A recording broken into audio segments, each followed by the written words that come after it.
Hello. Hi. My name is Angelo Lopez. I am a Filipino-American political cartoonist and fine artist, and I'm based in the San Francisco Bay Area. And I have the honor and pleasure today to speak to a wonderful creative person, Vinh G. Nguyen. Now, Vin is a Vietnamese-American arts administrator, a theater artist, and an educator, and he's also based in the San Francisco Bay Area.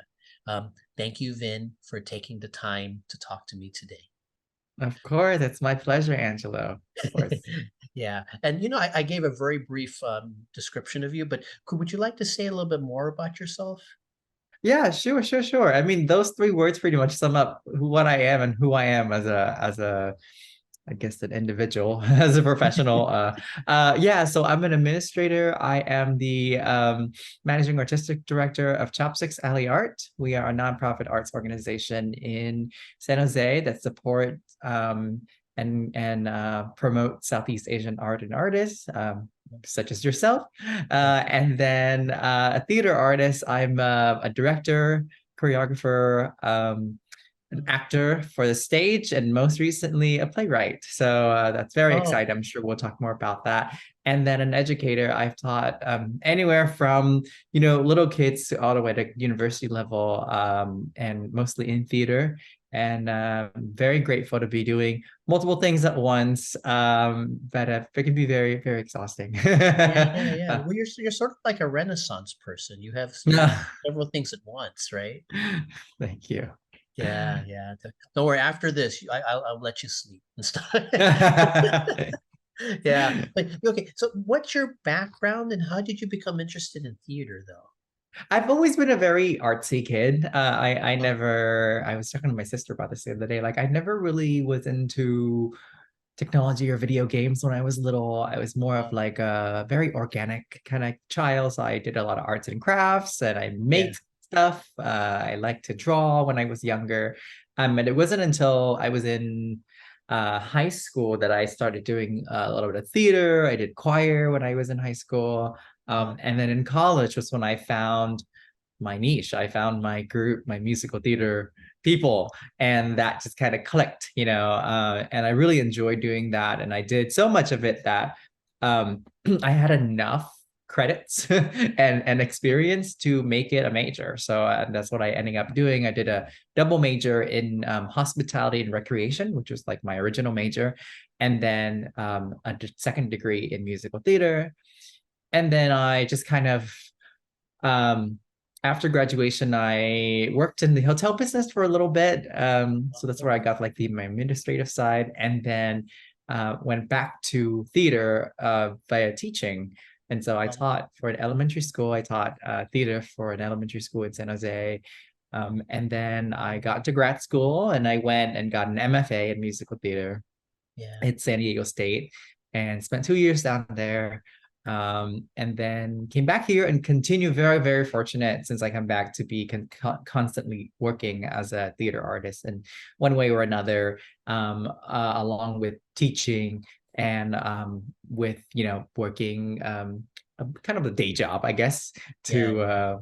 to sustain while still creating art. You know how it is with our art. Yeah. Um, so yeah, that's kind of where I've been, and a lot of times I gotta say, a lot of my jobs have been very understanding and very. I'm very grateful that I was able to continue to do my craft, to do my Yeah. work alongside with my day job, which is also in the arts, but just in a different way, more Yeah. No. management. But yeah. Yeah. Well, I think it's cool because whenever you find what you love and stuff, you're happy, right?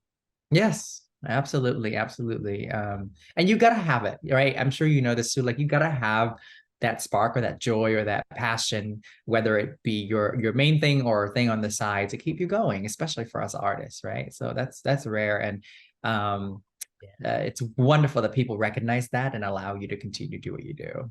Yeah. Well, thank you for Mhm. that and stuff because I know you're giving opportunities to other people as well.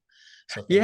Yes, of course, and that's the big thing about what we do. It's just like serving our community, connecting, building community with the work that I do. So it's very been rewarding, right? Like this is the work that I want to do anyway, and I get to do it, and so it's great. You are blessed. Yeah. Yeah, no, I'm curious. Who are the actors, playwrights, composers who inspired and influenced you? A lot of people that I kind of looked up to are directors on Broadway, which probably Oh, nobody okay. have ever heard of Oh, okay. because they're really behind the scenes. Um, for a while, I was looking up to like Bartlett Shear, who is a Broadway director, and Diane Paulus is another Broadway director. Julie Taymor, who did The Lion King, that was Yeah, yeah, yeah. another. Yeah. Yeah, Spider-Man too. Composed. Yeah. But well, a flop, a huge flop, but so inventive and kind of her way of bringing reviving theater for the masses and how creative she was with The Lion King. Composers wise, Jason Robert Brown is a huge I'm a huge fan of. He wrote Last 5 Years. Okay. Yeah, kind of on the more niche market, but Yeah. not mainstream musical theater. Is he kind of like Um, off Broadway type stuff or? yeah, a lot of his stuff started off Broadway. They have enjoyed commercial success. Parade was recently revived on Broadway with Ben Oh, Platt. That was his work. Um, Aarons and Flaherty's is another group composing team that they wrote Anastasia. They wrote Once on This Island, oh, Seussical. yeah, yeah. Yeah. Um, uh, one of my favorite musicals of all time is Wicked, and that's Stephen Oh, Schwartz who wrote that. Huge fan of that. yeah, yeah. Um, and yeah, just kind of like people on Broadway, people who are creating musical theater in my industry that I look up to. Yeah. Yeah. Is this a As vital far time as right now, or is this a vital time right now for musicals, or? um yes and no. I've always felt like musical is such a small and specific market that is like, they're catering towards like, tourists and it's not in the mainstream. I feel like right before pandemic, there has been like a surge of musical movies and musicals being in the mainstream media with Glee, with shows like yeah, or movies like Hairspray and Chicago and kind of Yeah. being Hamilton also was a big thing now that's on Disney Plus. But yeah, it's always kind of a hard market Oh, commercially. Um, and pandemic obviously, as you know, took the theater world took a really big hit because it requires people to be in the same room together. It's not like a yeah. movie we can just turn on. So that was a kind of, our industry is still kind of building, rebuilding, Yeah. and also kind of adjusting or grappling with the Black Lives Matter movement, Black Lives Matter Oh, yeah. movement and all the social change and social activism that's happening in the world that's affecting everything. And there's been a lot of positive changes. In my opinion, it's not going fast enough. Yeah, yeah, yeah. Change is hard and change takes time. But and I've been kind of would really like to be at the forefront of that with my work. Yeah. With my community, and also like for a while I was serving as a equity, diversity, and inclusion consultant with local Bay Area theater companies, and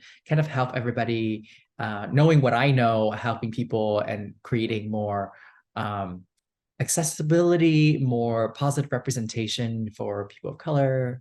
Yeah. So yeah, there's just so many things happening right now. But I went to New York recently, and the samples that we see on Broadway right now is very exciting. Oh, There's a lot of uh jukebox musicals happening right now. oh. What do you mean by Um, that? yeah, jukebox musicals are musicals that are specific, that uses existing music from either a composer, Oh, a creative, a pop artist, are you talking like or ABBA when they do? exactly, Yeah. Okay. exactly that. So Neil Diamond Oh, is on Broadway right now. okay. Michael Jackson's on Broadway. Oh, I didn't know that. Tina, yeah, Oh, the Tina Turner musical, Summer. Yeah, oh, that was recently on Broadway. And then there's this new musical called Anne Juliet, and it's using pop music from the 90s. So you Oh, see like Britney Spears and NSYNC and all of that, Jessie yeah. J, within the structure of a story that was crafted using those Oh, music. So yeah, interesting age. I personally would like to see more original work, but that's very far in between. yeah. And a lot of adaptations from movies that are like Mean Girls the musical, or when I was there, there was a it didn't. I think it just opened like within this week. The Notebook, the musical. Oh, yeah, yeah. Uh, yeah. So it's a Rachel strange McAdams time. and Ryan Gosling. Yeah, yeah, Oh, exactly. But okay. it's not. But it's not that. It's a new cast, right? It's a musical Oh, cast, but it's based on that story. So I feel like same with everything on in movies too. There's a plague, like we're running yeah, out of ideas. There's no yeah. original ideas anymore, and so that's kind of been. Um, but it's still fun. It's still entertaining, and funny enough, like Anne Juliet was sold out when I went and saw it. Oh, okay. And it's very receptive by the general audience. So who's to Oh, say? yeah. I was interested. There's a David Byrne musical about Imelda Marcos that's supposed to be Yes, it's I did catch it. It's called Here Lies Love. okay. Is it Um good? yeah, it's interesting. I saw it because I wanted to support Asian American art. It was entirely Filipino American cast. And the staging was incredibly immersive, as in Oh, like the stage moves, oh, and people were like standing around it, and yeah, it was yeah, very it's like a rock concert, and yeah. it's one of the few Broadway shows that uses a track instead of a live band. So that was Oh, kind of interesting. It worked for that musical. But it's not my favorite out of the ones that I saw. yeah, yeah. I thought the story was a little lacking and the music was a little unmemorable, but Oh, it is an important piece that because it's a full Asian American cast, Filipino American cast. oh, Um, and so I think it's announced its closing dates really soon. oh, And I don't know if it's gonna tour because of the way the show is it's so immersive. Like you can't oh. take that version to all the theaters around the the, It'd be the too nation. expensive, right? It'd be too expensive. Or... Yeah, it'd be too expensive and it'd be too I don't think the audience is ready for that. Like, New York is a very like interesting market, and people are more adventurous when it comes to theater. Yeah, Um I'm not sure. Like the shows that go on national tours are the ones that are for sure are yeah. gonna sell, right? Okay, Like yeah, Phantom or yeah, Phantom just closed, and Les Miserables just went by. Lion King's coming back yeah. to Because they have a built-in audience. they do, and it's familiar. People Yeah. know it, right? And it's entertaining. Mm. And I feel like it's a little bit of a crop out, but like I felt like every show that I saw pulled out all the stops. Like pulled out all like there was confetti's flying and people were dancing and people were laughing. Everybody get up on your knees. I'm like, that's too much. Like I just want to sit, and there's like so much like audience participation, right? There's like they're asking for more, like audience, like I just want to watch a show. I just want to Yeah. sit down in a dark space and watch a show and enjoy a story. But now they're asking you to participate. Here Lies Love. They teach you a choreography, and you can Oh, dance you're along with kidding. them. Yeah, it's really, really immersive. And I think for a story like that, I don't know. You can tell me. I feel like I might be reaching too much into it, but I said at some point in the show, I felt like I was being I was being forced to go to a concert I didn't sign up for. Oh, I haven't seen but it yet, but I've but heard about considering it. the subject matter, it is about the rise of the Marcoses, right? Yeah, And how that was kind of almost like a dictatorship, right? yeah, And martial law and all that stuff. And so being forced to go along with something, yeah, yeah. I who guess knows? Maybe that that that was what that they.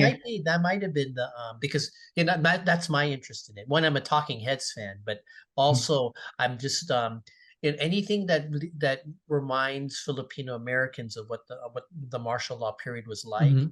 I think is a good thing and stuff. And I think Yeah. that might be the thing is that, authoritarianism creeps upon you. until you don't realize that you're in the middle of it. That might have been the reason That why.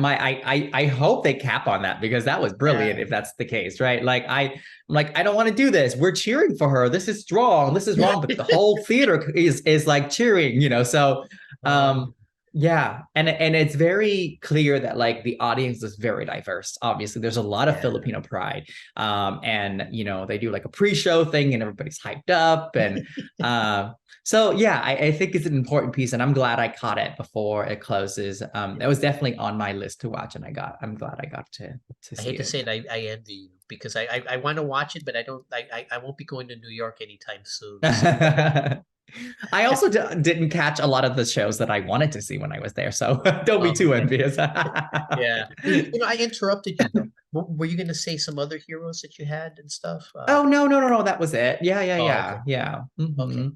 When in your website, you mentioned that you wanted to critically examine and reinterpret the American musical theater for a modern Mhm. audience and stuff. You know, um, I love past musicals too. But what how can past musicals speak to today's audience? At first, when you say past musicals, what do you mean and stuff? Yeah. Are you thinking in terms That of Rodgers and Hammerstein or everything. It's okay? kind of so let me tell you this. So from a making theater at the regional level, or at the community theater level here in Yeah. the Bay Area, almost every work that you do has been existing, right? Like it Um, has been a work that is, rarely do you ever get to work on a work that's brand new, yeah. right? So you kind of always have to reinterpret what the original text was, right? Yeah. Um, and it's very much in the same way as if they are bringing a revival of a musical or a show back Yeah. on Broadway, right? Okay. The revival last season was Parade, with Jason Robert Brown's musical. Yeah. And how was it done differently from the first time that it premiered 10 years ago, right? Oh, And so um, I approach all my directing work in that way, because I am not doing the original production, right? That yeah. I don't have the original production set. Not that I want to, but there has to, you know, you don't have all the elements. Even if you want to, I am going to have a completely different cast. I'm going to have a different team of designers that I'm collaborating with.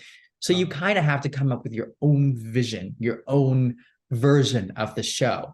Um, how do you do and so that? that I mean, how do you do that actually? uh, you just have to have a very strong vision. Oh, okay. No, I mean a like lot of time a lot of times when I go in for a show, I either get asked to do a show, or I come in with a very strong vision. I pitch it to the uh producers or the artistic director of a theater company. yeah. And I can use the last show as an example, which was Hunchback of Notre Dame, and Yeah, the yeah. Disney movie, right? The Disney movie in the 90s. And then it was on it never went to Broadway, but it did have a somewhat successful regional run as a stage musical, and then Disney released it as their rights, and you can like, uh, rent the rights and put it on in your local theater company, which is what that theater did. Yeah. Um, and I was lucky enough to be approached by the artistic director, and she's like, we heard about you and we want you to consider working for us. Like, is there any shows that you would want to do? Because usually when that's a dream, right? People approach you and they say, what do you want to do? Then I have a list of dreams shows that I Oh, want to do.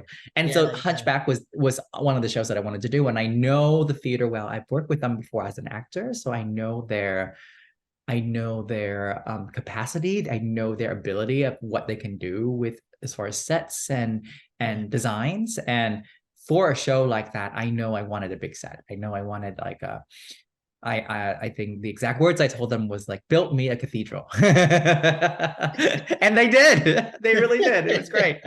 Yeah, And yeah. so like, and you're talking, I mean, what I meant by strong vision is like, what is this? What is the world of the show, right? What, how, uh, the way I talk about the show is that it needs to be organic, right? There's no technology. It's Middle Ages. It's dark. It's gloomy. Oh, It's cold. It's everything is like, you think of like straw and wood and fire and like just the basic elements, and that's yeah. the world that we're creating, right? And so that gives the designers a lot of information. We share mood boards and inspiration, and then they go off and they do their job, and then we come back and we put it together in this beautiful animal. But and the other thing is, and the more important thing is, what do you want to say? What do you want to say with this piece, right? How is it relevant? When I say reinterpret the American musical theater canon, a show like Oklahoma, that was written in, 1940 something, right? yeah, 1943, Okay. and was a landmark musical. It changes Yeah. the landscape of American musical theater by Rodgers and Hammerstein. It's the first of the many that came for them, right? Now, if I were to do Oklahoma today, why would I want to do that now, Yeah. right? And so that's the question that I'm constantly asking myself, and I encourage a lot of younger directors to do too. Like, yes, it's on your list, but why are you doing it? Like, Yeah. why now? Why is it important? There was a production of Legally Blonde, Yeah. a musical Legally Blonde, and Elle is black, Oh, wow. right? Like, yeah, Yeah, she yeah, just yeah, happens yeah. to have blonde hair, right? Like, so what are Yeah. you trying to say with your casting choices in that? The show that I'm currently working on right now, Cinderella, um, it's a Rodgers and Hammerstein show. Oh, yeah. And the cast was cast very specifically so, right? Because the director wanted to honor the 1997 production, the movie with Brandy and Paula Montalban, right? So Oh, okay. she cast an Asian American prince, and Cinderella in our version is also black, right? So Yeah. like, and what does that mean? What does that mean? She wanted the show to be a reflection of the world that we live in today. That Yeah. a lot of the scenic elements took inspiration, signage even took inspiration from Berkeley. So it is Oh, taking place in present day. And how does that what kind of impact do you want to make with your art? And so that's what I meant by reinterpret the American musical theater canon, right? Because it's out there, the original is there, right? You can't change they're that. wonderful pieces too and stuff. Yeah, they're wonderful pieces, and like, like dated shows like King and I and Miss Saigon, right, which is kind Yeah. of taboo. But Yeah. if I were to do them, how would I do it differently, right? Yeah. Yeah. Yeah.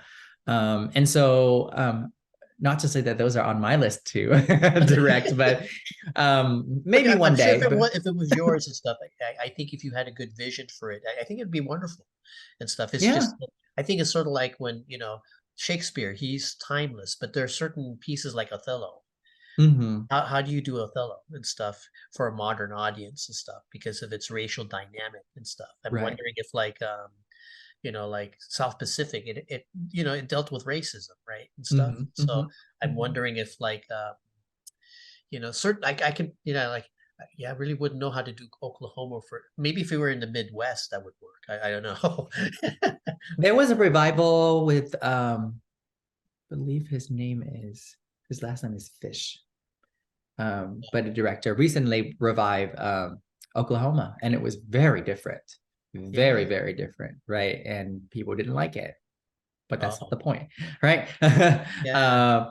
Yeah, and Lori was black, and Oh, and there was a version in Oregon Shakespeare Festival where they switched the genders of some of the characters. And what does that oh, mean? And like transgender issues, transgender yeah. expressions and all that, gender expressions.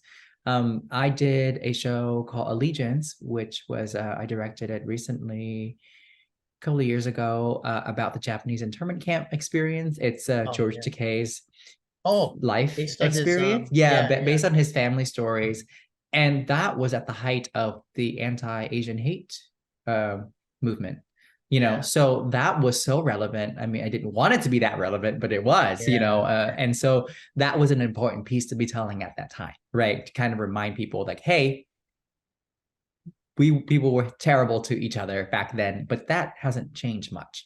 And so Yeah. what can we learn from that? What can we do? And that's when I think our art is transcending, because then it becomes more than just art, right? It becomes social activism. It becomes art with a message.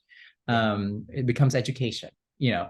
Yeah. And so that's what that's the kind of stuff that I'm excited about. And I'm also excited about like new works because there's opportunities for more creations, for more creativity. There's more collaboration. Yeah. Um, so that's very exciting.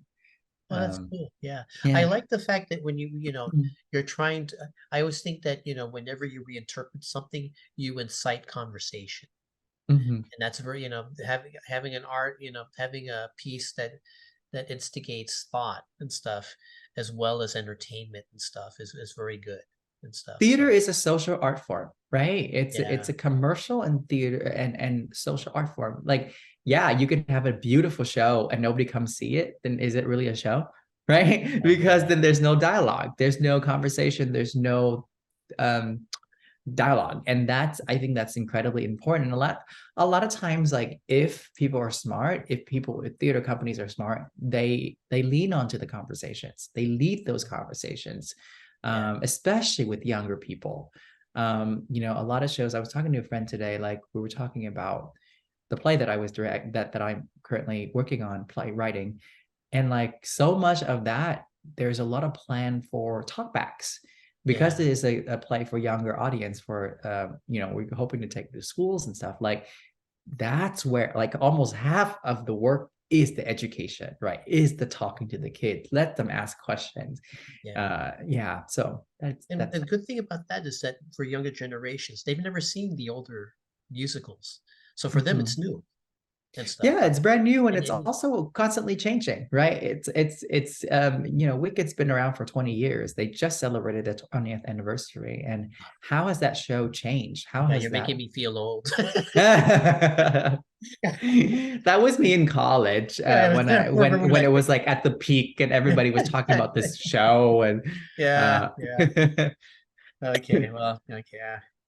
Sorry, I'm an old Asian guy, so yeah, and stuff. So for you, when you say dialogue, the dialogue between the material and the audience, that yeah, it's yeah. not a monologue where the audience just passively accepts whatever vision you have.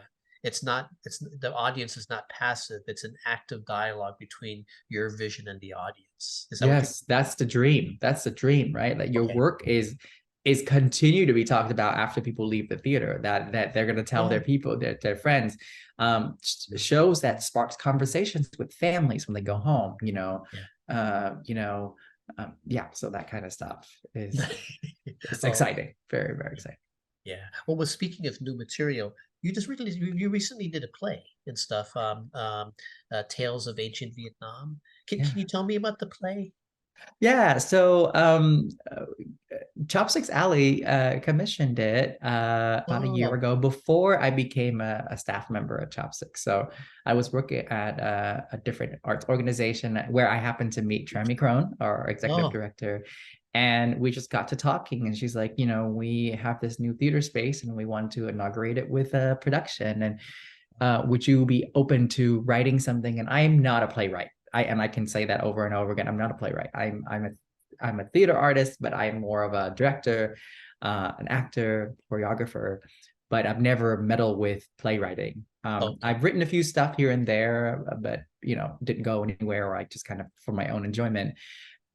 But I'm a storyteller, right? So that was like the saving grace. Is like I know what a story should be like. I know I've done enough shows in my career that I know what a story should be, and the flow of it. And I teach at a university level too, so I mean, Yeah. I would like to think I know how to tell a story, and so I just kind of follow my instincts and follow my intuition and crafted something. The show's about an hour long at the moment. It's a play with music, and it's intended for children, for younger audiences, Oh, and acted by an adult company.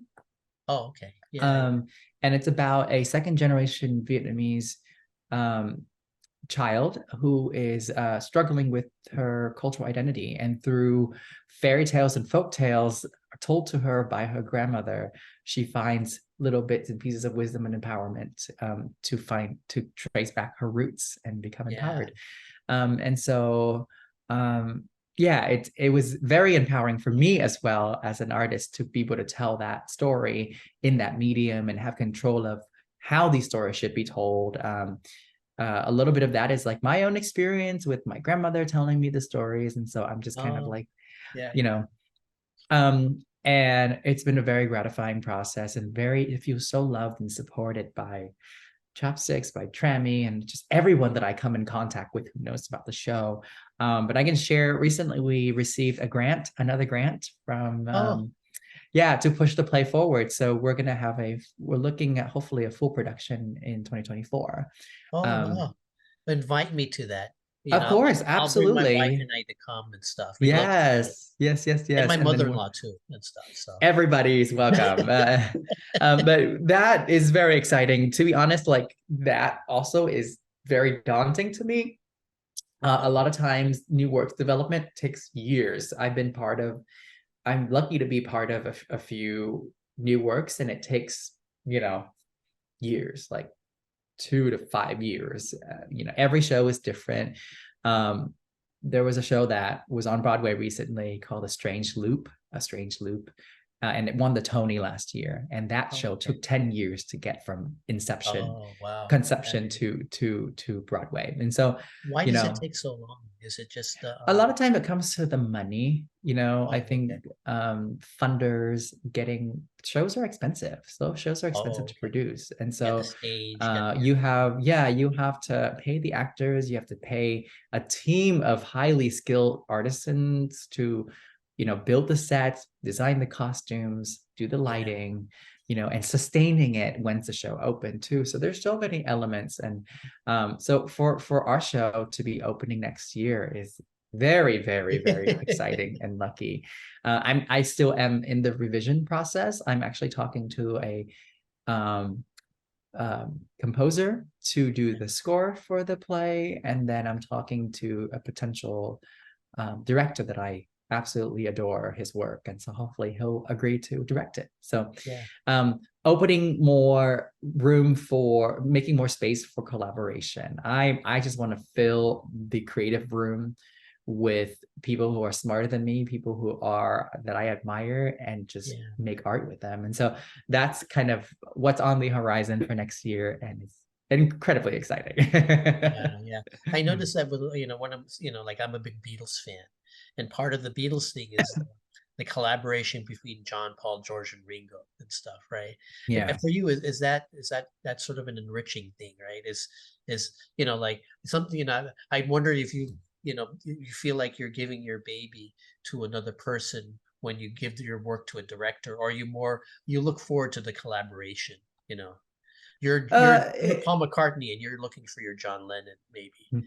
it's a little bit of both. I don't think there's a clear line between collaboration and handling over your baby. I will probably never do that. I think I'm still part of the creative process, Okay. especially for a new work that I'm still making revision while they're in rehearsal, Yeah. right? Like if they discover something new that it didn't work on this line, I can go back and change it. And that's the exciting thing about new works, is like it's so alive, right? Like the composer could be in the same room and said, "Oh, we need, 8 more bars of this music to Yeah. finish off the dance that we're choreographing," and they can do it on the spot. Like there's always like so many levels of collaboration, and that's what gets me going.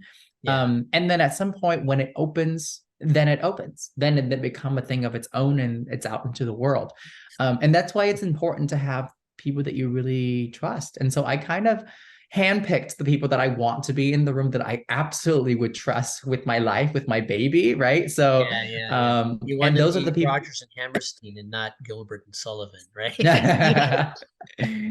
I'm sure they were a great team too, but Oh yeah. that I heard, that didn't they have a contentious relationship, Gilbert and Sullivan, or oh, I don't know. I don't know. oh, okay, I don't know. okay. Yeah. Yeah, maybe not. Okay, skip that. Skip that. Okay. Go ahead. Go ahead. Yeah. So But that's kind of it. But it's exciting, and there were some talks of me also directing it, but I'm like, no, I am a director and I could potentially do it, but why? That's so much work. That's so much, I want to be able to allow other people to bring my vision to life as well. And so yeah. that's really exciting. Um, And I yeah, think go ahead. Oh no, I'm just thinking it might be fun to see your work, how if it's reinterpreted a certain way, it's probably fun for you to see how they may see potentials in your work that you don't see yourself. Exactly. That's exactly why I'm looking for those opportunities, because I know what the show should look like. I wrote it, right? But it plays out in my head. And I wrote down, funny, I can share this thing with earlier in the writing process, I wrote down specifically where things come from. Like, you're Oh, gonna okay. enter from stage left, do your thing, leave on stage right. And it's so constricting, it's so like restricting, like, you know but instead of just saying they enter and then they leave, right? So Yeah. that the director can be like, well, I think that should happen from the audience, like they can walk up the aisle, right? That kind of stuff that Yeah, and that's something I I'm never even thought of. Yeah, that's right, that I'm so into, like, what the one track mind that I see the show yeah. could be done differently. And so I'm also looking to bring in a lot of like um stagecraft elements, so like, puppetry and Oh, and so like all of that stuff, like those are wish, hopes and dreams, right? You're just going to put that into the universe and hope that we have enough budget to make it happen, well, especially for the initial premiere production. And then the scaled down version for to be a tour or whatever, I don't mind, but I think the first big show should be that. okay. Yeah. Your website also states that you want to create works that speak to the voices of the global majority, right? And stuff. Now you're a San Jose playwright, and well, actually not a playwright. You just do, you're theater artist. I remember from last night. But there's another San Jose playwright and theater artist, Luis Valdez. He Mhm. did Zoot Suit and stuff. So he's done work for the Hispanic community. Do you see your sort of theater arts as having the same kind of role for the Asian American community that Valdez's plays and theater work has played for the Hispanic community? Are you looking for that as a role model or? I can certainly hope, can dream. Listen, Valdez is a icon, is a Yeah. prolific American, Latino American playwright and theater maker. And I've actually met him Oh, when I was at cool. San Jose State. Yeah, What was he he also like? went to San. He was wonderful, incredibly friendly person. But he did a book signing at San Jose State when I was teaching there, Oh, and he also graduated from San Jose State. I don't know if you know that, oh, okay. which is my Was alma your hand mater. shaking when you met? No, I mean, no, I knew he was very, very wonderful, and he addressed me by name, and he said, it's nice to meet you. It was very kind. Oh, okay. Um, but yeah, I mean, yes, as a creative artist, you always hope that your work will be impactful in some way, shape, or Yeah, form to the community that you serve, right? So, I hope that the play will have something important to say, and that it will have some sort of impact. Yeah, yeah. I don't want to sound too cocky, Oh, but oh. My I, question might have set you up for that, so I apologize. I didn't mean for my no, question to do that, but no, but trying to stay humble, and it's well, all I can say is I can hope that my work will be, um, you know, making an impact in some way, shape, or form. yeah. Um, I think careers tend to be organic. You never know where your career will lead you and stuff, right? Yeah. And the funny thing too, I actually coincidentally I spoke to a colleague, actually, I guess you can call her my friend too, but more of a colleague that I worked with years ago. And we kind of didn't kind of keep in, we know each other on Facebook, and then I reconnected with her, and she used to run the education department of a really big regional theater company, that also had an education show and tour that went on. And so I just want to kind of touch base with her. And she's like, it's been such a joy watching your career over the years. Oh, And I didn't even know that she was keeping track of it, which is very yeah, kind. yeah. But she She's said, following you, but she's not stalking you. and I told her about the show, and she's like, this is incredibly exciting. And she's like, I'm happy to help in any way I can. Just like, again, what I was saying, like, I feel so loved and supported by everybody who is coming into contact with this work. And she also said, she just said, don't, I never even thought about this, but she said, this is not a coincidence. Yeah, This is not a coincidence. Like, you've earned your dues. Yeah, you've worked really hard to get to where you are, and it was such a nice little reminder that, like, and sometimes I thought about it, like, this show just kind of happened, right? Like, I met Trami and she commissioned it, and yeah, but to think, but none of that would have happened if I haven't built a career before that up to this yeah, point. You know what I mean? Like, as a theater artist, I mean, thinking back, I was constantly working. I'm working like multiple jobs at the same time. The hustle, right? Artist hustle.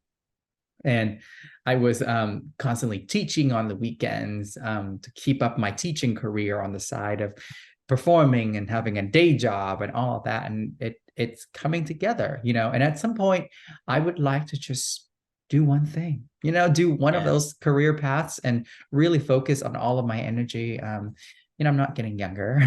So No, it no, is, yeah. And so I want to make sure that, like, I'm living an intentional life, and that I'm spending my time doing what I want to do with this life that I've had, so that's been kind of been on my mind, and like, how do I do more of what I love and less of what I don't love, yeah, even if I need a paycheck. How yeah, can you turn your art into a livable wage? And yeah. so I think it's a challenge of all artists and stuff. yeah, And so, yeah, across all mediums. But I mean, it's Thanksgiving time, so I just have to say I'm so grateful, yeah, so grateful, especially this year. This is the first year in my life where, looking back, I said, this is the first year of my life that I was able to call myself an actor, a director, and a playwright at the same time hey, within a year. I know it's a big thing, and it's like didn't plan on it, but I've kind of given up on acting for a while since pandemic. My last show I did before this one was 2021, where we got shut down early. We didn't even finish the run because of the yeah, pandemic. And then so I switched to directing, and I don't know if I'm ever gonna get to come back, or if I want to come back. And this opportunity happened, and I put my name in, and I was selected to play this role that was like a dream role for a very long time. And everything just kind of happened, and I directed two shows this year, and then the play just kind of blossomed into its own thing. And yeah, so so it was just so wild and gratifying, and it's been a rough year personally with like relationships and stuff, but other than that, like, it's artistically, it's been such a fruitful year. yeah, um and, like, something's got to give, right? How much more of your personal life is going to suffer when your artistic life is starting to go up, or your professional life. And well, so, that's sort of the balance we all have and stuff, right? yeah, But yeah, and I'm I'm learning curious. too. Yeah.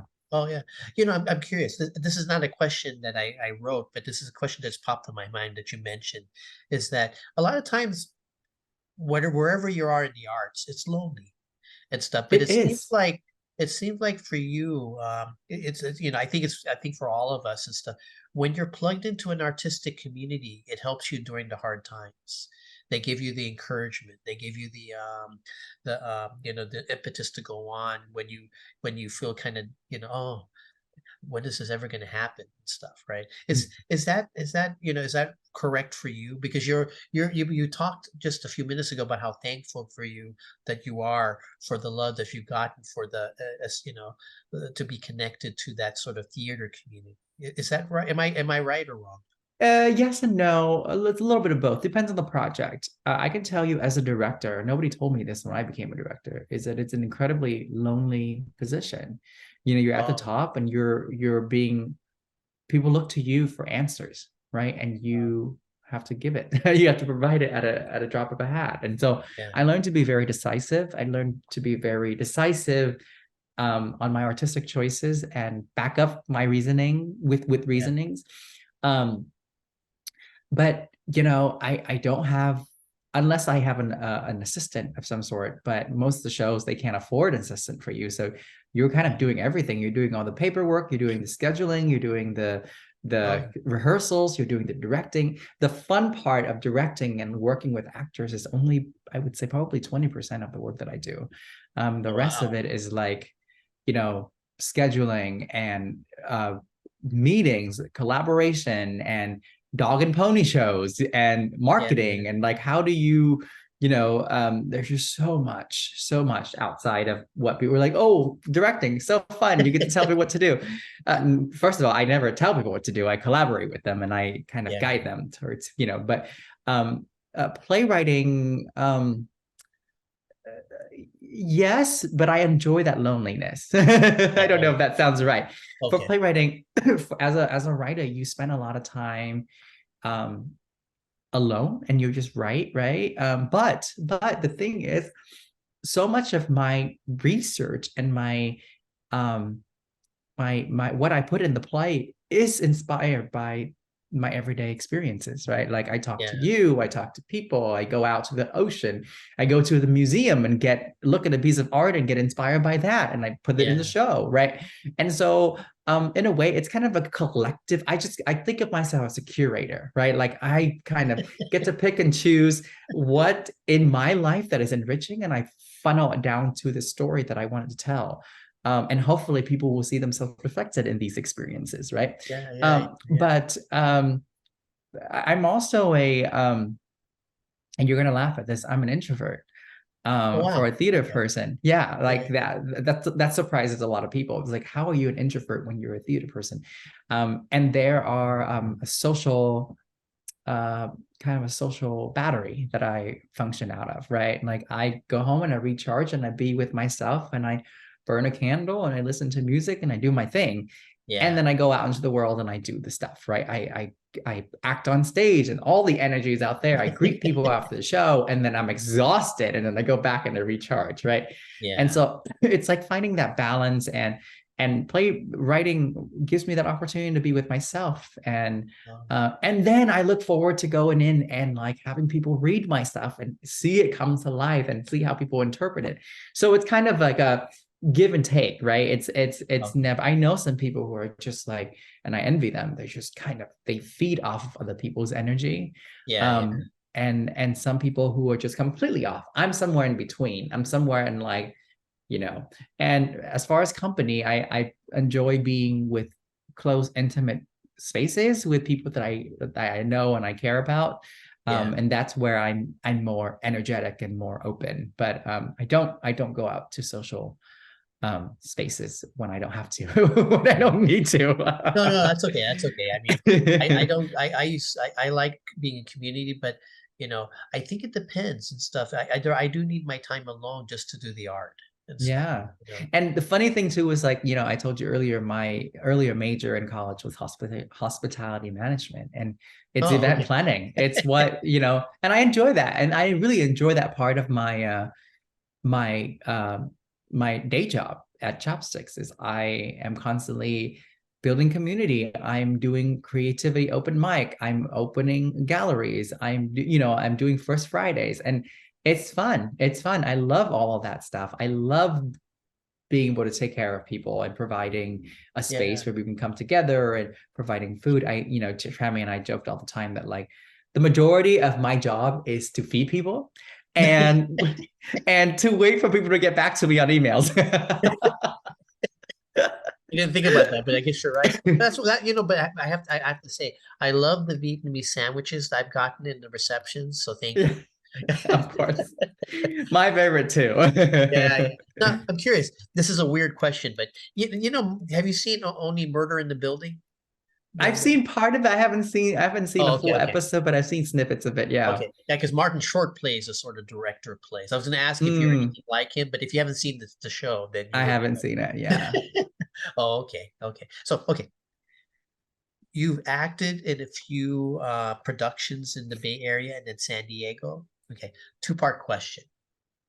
You know, what do you love about acting in live theater? And what have been your favorite roles so far? Oh,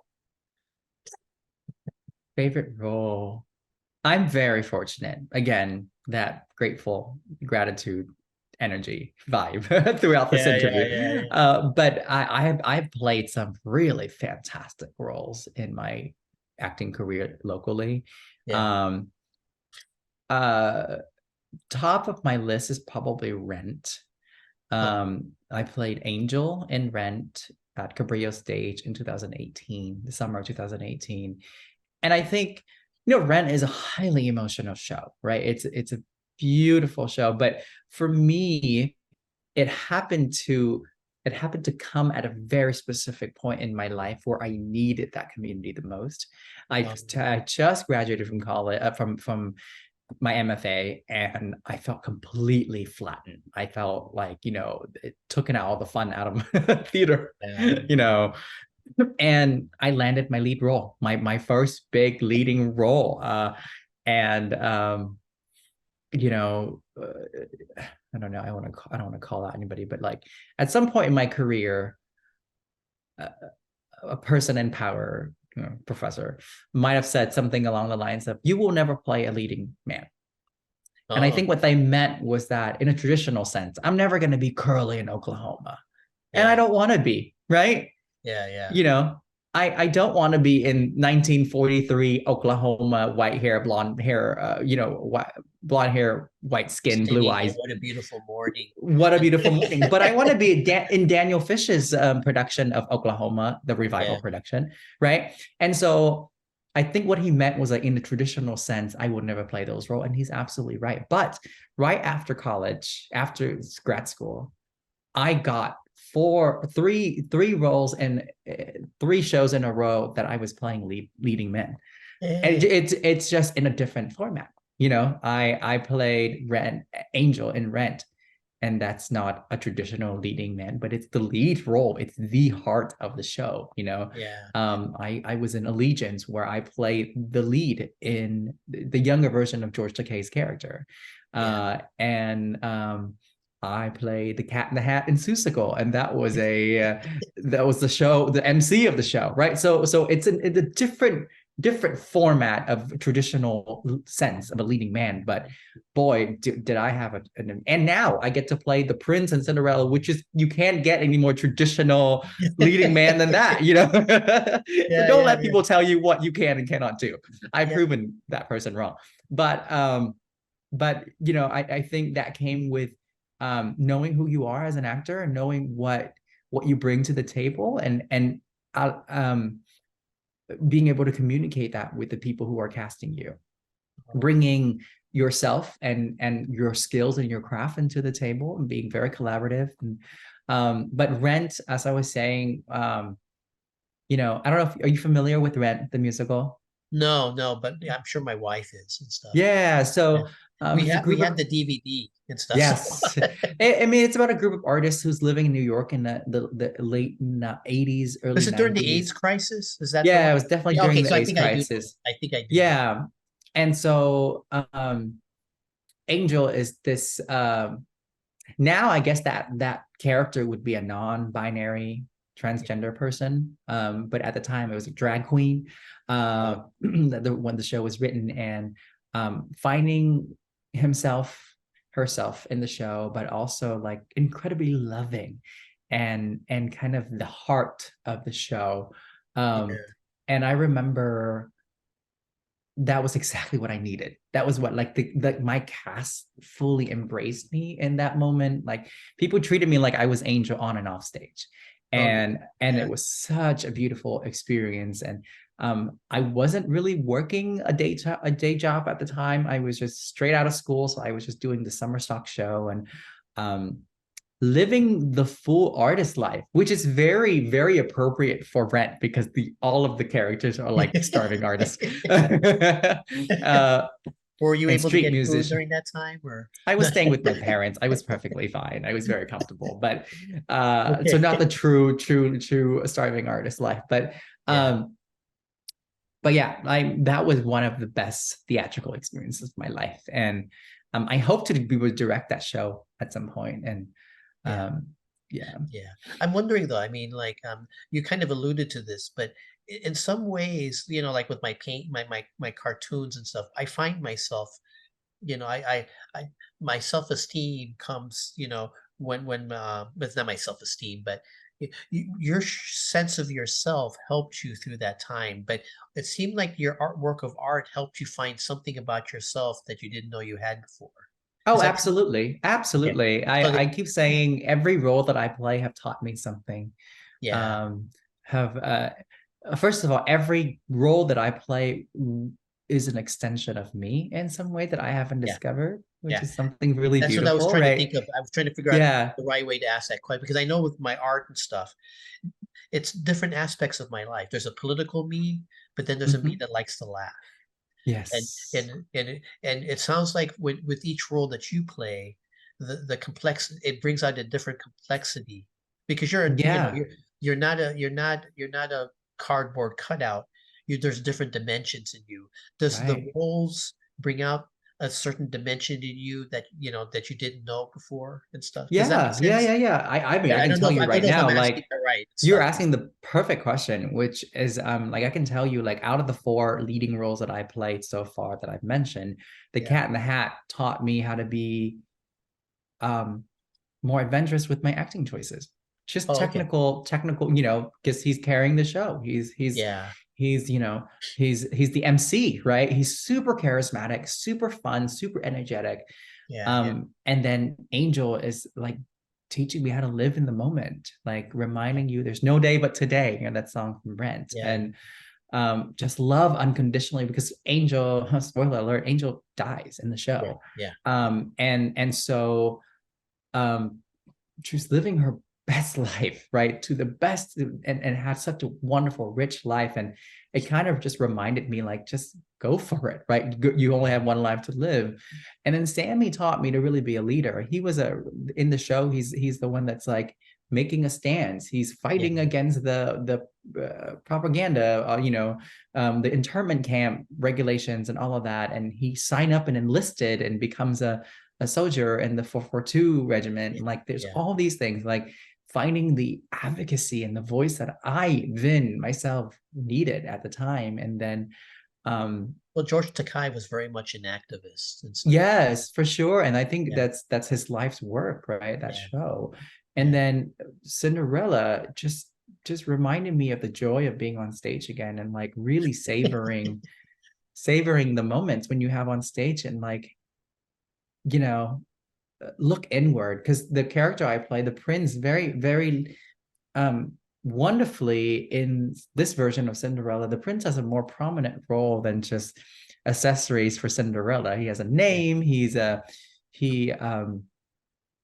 he has 5 songs in the shows that he sings, and he has there's a lot more line, there's a lot more character development, and I really clinged onto that and kind of fully flesh out who this character is and Yeah. um really look inward. There's a lot of introspective Yeah. character development for Does this. being an introvert help with that and stuff? Because an extrovert, because you get so much energy from outside and stuff. I always wonder, with an introvert, there's hidden depths being an introvert, you naturally go within yourself. Is I that don't how? know. Maybe I haven't thought Okay. about that, but it could be. Maybe I've changed. Oh, okay. No, no. I'm just Yeah. curious because because you keep talking about how you go within yourself. I'm wondering if Mhm. being an introvert helps you in that sense.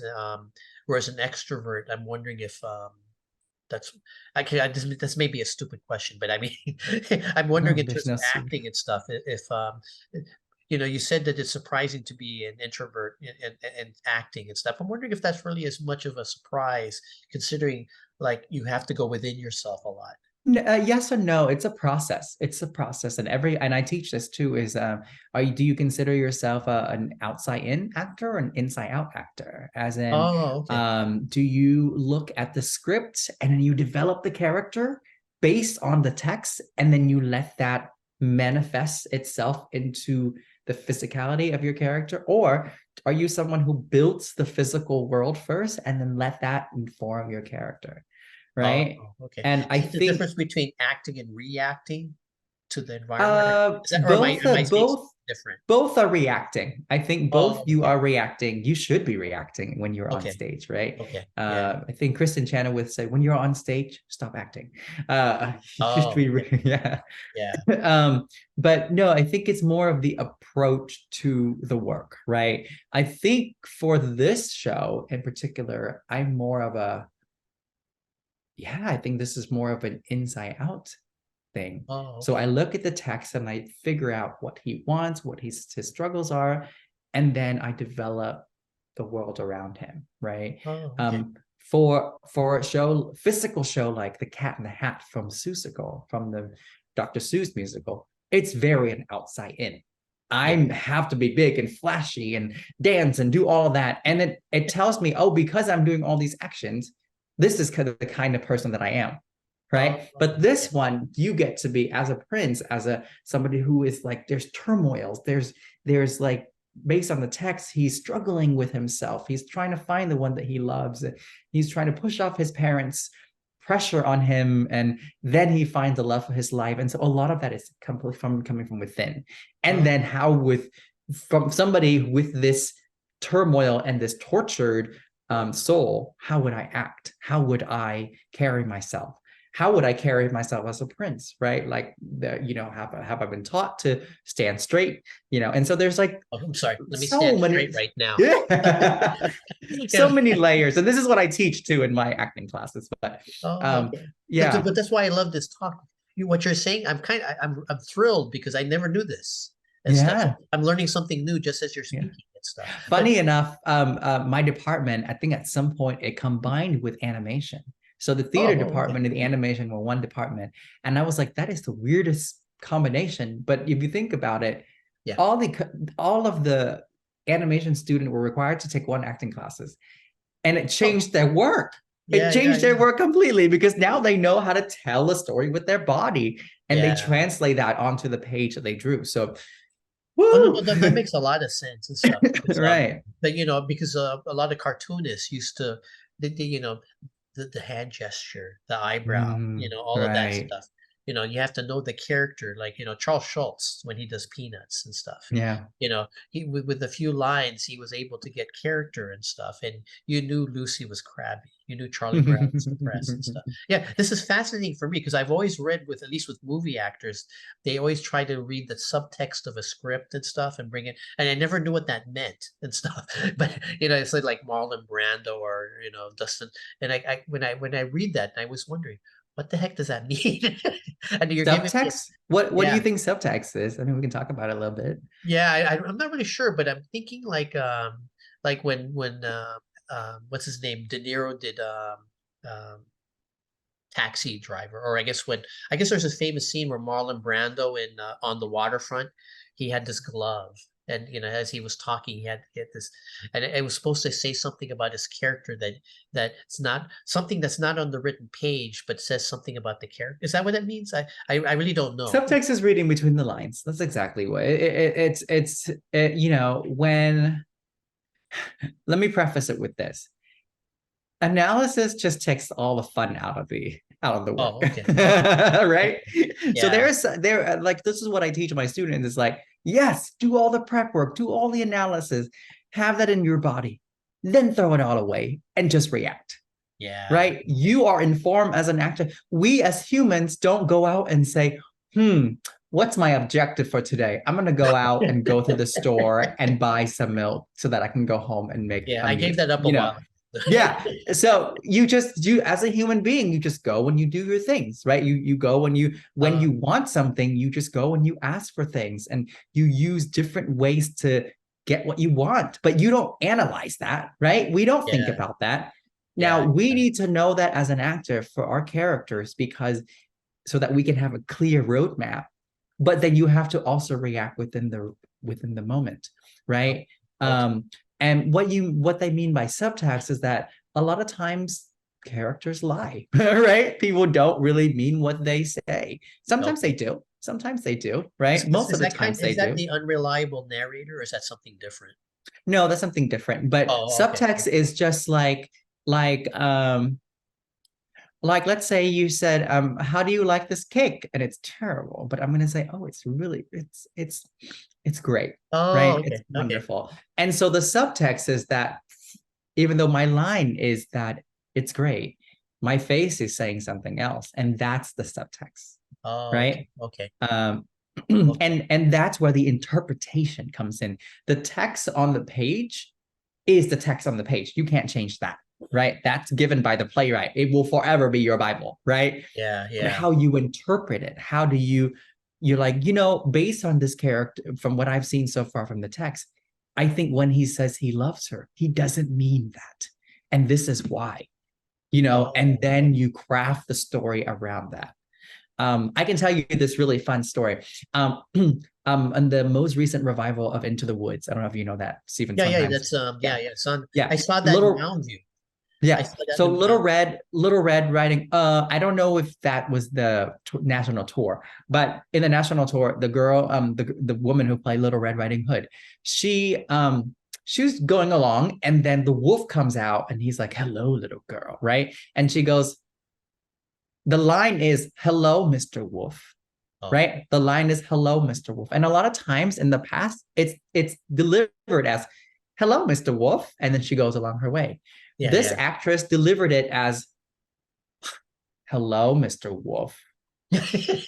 You know what I mean? Yeah. So Yeah. Yeah. there is an unspoken feminism going on beneath that. She's been pestered by men her entire life.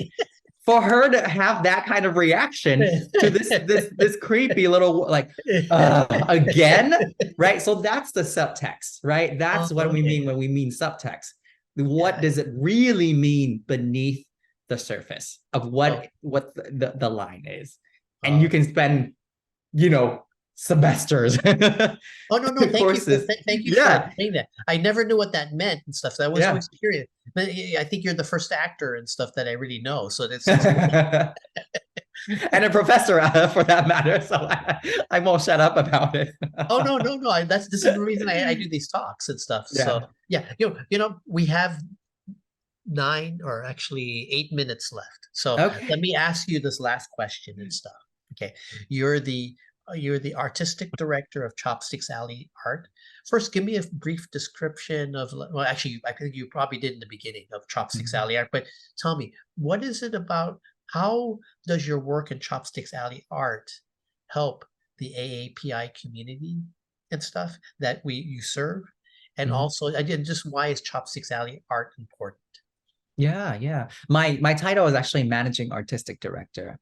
Oh, okay. Emphasis on the managing artistic director. So Tremi Crone is our executive artistic director, and she does the big vision planning. She's the Oh, okay. mastermind, and I'm the one that execute the Oh, programming and make sure that it happens. Right. yeah. I'm the one that, like, realistically going, can we scale that down? Or can we? I say no to her a lot. Oh, okay. But she's like, no, and then we negotiate and we make things happen, which is great. That's Oh, a okay. really wonderful relationship, working professional and personal relationship that I cherish a lot, is that we really work well with each other. Um, but yeah, my job is to do the day-to-day operations, right? I make sure that things are running smoothly. I make sure that we are fully staffed. I make sure that, like, you know, artists get paid and artists get Oh, fed, and all that stuff, all the logistics stuff, and The Vietnamese the sandwiches, Vietnamese sandwiches right? stuff. Yeah, I was the one that go and get the sandwiches, that kind of stuff. Trammy said, well, wouldn't it be fun if we have sandwiches? And I said, oh shoot, okay, now I have to go get sandwiches, right? Okay. Tell her um, thank you. Tell her thank but you. that's my kind of the gist of my job. at Chopsticks Alley. Like I said earlier, Chopsticks Alley is a nonprofit arts organization that highlights specifically Southeast Asian art and artists and support them. And being in the Bay Area, especially the South Bay in San Jose, where there's such a huge Vietnamese and just a general Asian American population, Yeah. it's time that we have something like this. So it's incredibly special. To have a community that's specifically made for you. Like spaces, we have a few events that are specifically Asian American safe spaces, right? Like we have Yeah. the open mic event that features that sees Asian artists of all medium. We have our art gallery features a lot of Asian art. Yeah. Um, uh, we have a Asian American healing convening that happens every quarter. That is a space that came out of the Asian hate movement, creating a Wow. space for artists to come together and heal together. Right? There's a mental health aspect. There's an art making aspect. There's a food aspect that people come together. Food is something that brings people together. Yeah. Especially, you know this as an Asian American. There's food Yeah. everywhere. You know, Yeah. people try to feed you every time that they see you. Um, That's the language of love, Asian yeah, Americans. yeah. And then they call you fat the next time they see you. Yeah, I know um, that. um, but you know, being able to work with an organization that provides that space is just so special. And you know, I was working for a very prominent arts organization before this, and it's great. You know, I love what I do, and I'm creating impact. But to be able to work for a specifically Asian American community and organization is just so special. And a lot of times I think about the impact, right? A lot of our stuff is free or low cost, and that speaks to a lot of what we believe in, our core values, and making things accessible for our community, for our elders, for our younger folks. You know, the play that I wrote was commissioned because we see a gap in the younger and older generation. So we hope that this play will be an opportunity for families to get together and come see a show, right? Yeah. Grandparents and parents bringing their kids to go to the theater to see the show that was written for them, about them, right? And so that is just, oh, I'm getting emotional talking about it, but like that, you know, it's what you dream of, you know, and to be able to do it here where there's such a large, I think recently San Jose became like the number one largest Vietnamese American community in the world outside of Vietnam. Oh, I didn't know that. Oh, wow. Yeah, it's either here or LA, in like the Garden Grove area in LA, but Oh, somewhere, I mean, yeah. but recently there was an article in the Mercury News, San Jose Mercury News, that says San Jose has surpassed all other places except for, you know, Vietnam, uh, in the amount of Vietnamese restaurants. Oh, okay, okay. Yeah, so I don't didn't you know dare that. settle for mediocre pho in San Jose, okay? Go out and get some good ass pho. It's what I tell people. Oh, okay. Yeah, yeah. Well, thank you. Thank you for that. Yeah, yeah. We got 3 minutes left and stuff. Yeah, but yeah, no, no. Where do I get my pho? McKee area? Is that McKee? Julian McKee? I'm trying to remember. That sounds Actually, like Julian McKee the there's a good Filipino place there. It's what I love about San Jose. It's, you can find many different types of Asian communities and then find the Asian food there and stuff. So like for yes. pho and stuff, after this talk, maybe during the description, I'll write a list of good pho places that you Yes. recommend. Oh, okay. Oh, Thank you. Thank you very much and stuff. We're going to be winding down for this particular video, but do you have anything to add in about 2 minutes or no? no, what a pleasure. Thank you so much for this opportunity to talk to you and to share this with our the world and your community too. Yeah, thank you. I'm very, very grateful, like I said, and very happy to be here. So Thank you very much. And thank you for teaching me and stuff. I learned a lot from this talk. It was Oh, great. you're a good educator. You Thank you. That deserve means a your lot. pay. That means a lot. Well, have a great Thanksgiving break, and I hope to see you again soon.